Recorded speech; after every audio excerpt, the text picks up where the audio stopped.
Hi, and welcome to the Caterpillar Cross Stitch YouTube channel. My name's Ford from Son of a Stitch, and I am joined this week by my supervisor, Nugget the Parakeet. They're on a break at the moment, apparently. But I made a video a little while ago about a method for making beautiful custom cross-stitch fabric called ice dyeing.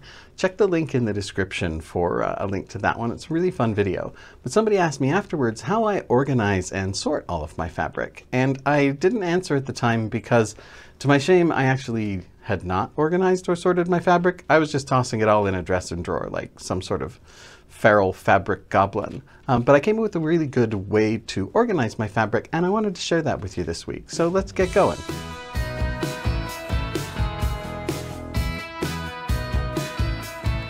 Everybody knows that there are two totally separate hobbies, and one is doing the hobby, and the other is collecting the supplies for the hobby. And if you're someone who participates in both, then you need a good system for organizing all of those supplies.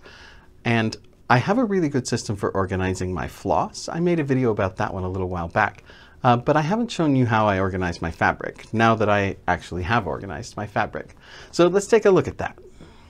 Now, the idea that I had for how to organize my fabric needed to be able to keep it separate, it needed to be able to protect it and keep it clean, and I needed to be able to sort and organize and subdivide it. And the idea that I came up with was actually to use some page protectors and some 3-ring binders. Now, the 3-ring binders that I had available to me are the ones that my girlfriend Haley actually used to use in high school, so they have a bunch of fun and interesting decor to them, because personally, if I can reuse something old rather than buy something new, that's always what I'm going to do. And so these will be a little bit fun, like a time capsule to go through as I show you how I've organized my fabric as well. So then the other thing that I did was I just bought some page protectors. Now, I bought these ones that have the corner cut out because the plastic does mute the colors of the fabric a little bit. So this way I can see a little more accurately the true and actual color of the fabric. And so then that allows me to just put one of the pieces of fabric in each of these pages. Now, if I weren't reusing old binders, I probably would have bought bigger binders, ones with 3-inch rings, so that I could put more pages in them. But I had a handful of these 1-inch ones available to me, so that's what I'm using here. Now, I'm going to take just a second here to remind you to join the Caterpillar Cross Stitch VIP Stitch Club. When you join, you'll get 10% off your first order, you'll get a digital download of our top 10 cross-stitching tips, and you'll get an ebook with 8 free PDF cross-stitch patterns in it. So make sure you hit the link in the description so that you can get all of those great perks. Now, usually when I'm starting out with a project, I have a particular frame in mind, whether that's a hoop or a frame or a pillow, but I know what size I want it to end up when I finish. So that means I'm generally looking for a specific count of fabric first. The count is the first criteria that I'm using. So the first thing that I've done is sorted all of my fabrics into the count that they are. So this binder, you can see, is all 14 count fabrics. So if the project that I'm working on needs to be on 14 count in order to be the appropriate size, then that's what I do for the organization. And so then within there, I will subdivide them into colors or into styles, or just kind of depends on what the distinguishing characteristics of the fabric that I'm going to use are. Now, when I stitch on higher count fabric, usually I stitch over 2. So I'm going to put the 32 and the 16 together because those are both going to have the same stitches per inch, which means my final project size is going to wind up the same with those two different counts of fabric. So you can see I've put all of these 32 counts in here, and then it goes up as we get a little bit bigger. This one's a 40 count, I believe. And then sometimes after I use a piece of fabric, I've got a little scrap that's not really big enough to do a full project on, that maybe will work for a mini. And then I keep all of those different scraps together because usually I have a little more leeway as far as the final size on a small project like that. And then this is the third binder that I've put together so far.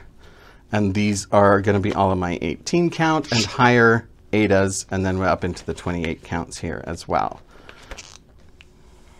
And then these are kind of subdivided by color within the binders, as you can see.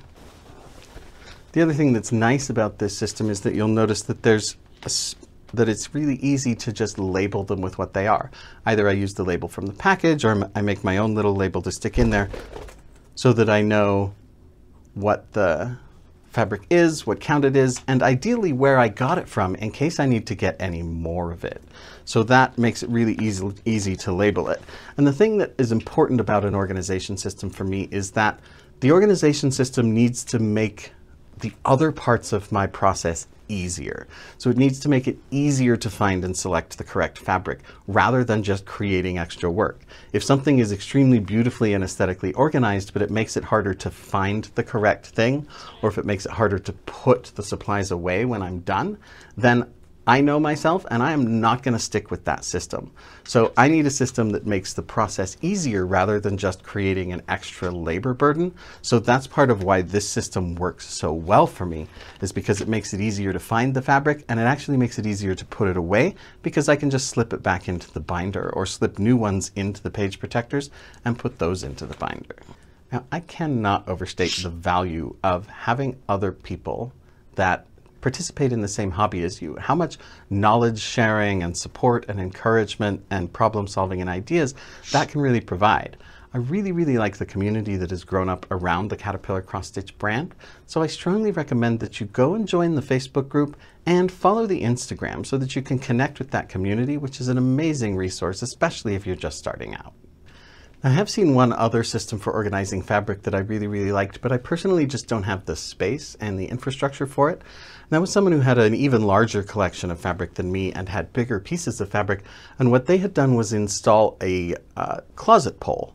And then they had those hangers that are intended for hanging pants or trousers that have the little clippies on them. And they would just clip the fabric to that and put a garment bag around it and hang that in the closet.